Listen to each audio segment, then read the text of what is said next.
Iz Katekizma Katoličke crkve broj 1114.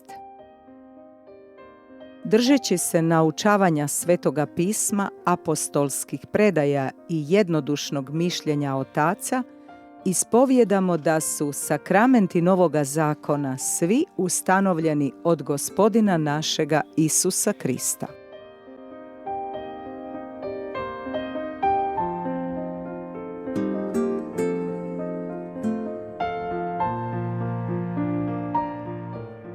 Bivamo uronjeni u zajedništvo s ostalom braćom i sestrama u vjeri.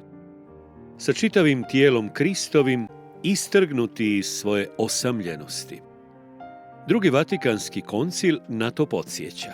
Bogu se svidjelo posvetiti i spasiti ljude ne pojedinačno, isključivši svaku svezu među njima, nego ih uobličiti u narod koji bi ga priznavao u istini i svetomu služio.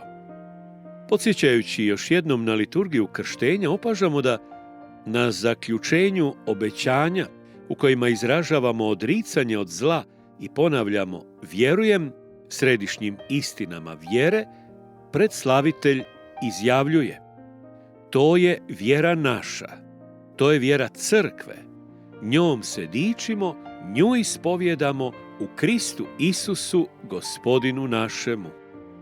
Vjera je teologalna krepost koju daruje Bog, ali koju crkva prenosi kroz povijest.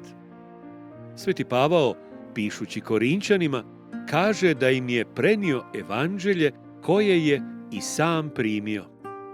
Postoji neprekinuti lanac života crkve, navještanja Božje riječi, slavljenja sakramenata koji se proteže sve do nas, a kojeg nazivamo predajom. Ona nam daje jamstvo da je ono u što vjerujemo izvorna Kristova poruka koju su proglašavali apostoli. Srž prvobitnog navještaja je događaj Gospodinove smrti i uskrsnuća, iz kojeg proizlazi cjelokupna baština vjere, koju crkva prenosi na istiniti siguran način iz naraštaja u naraštaj.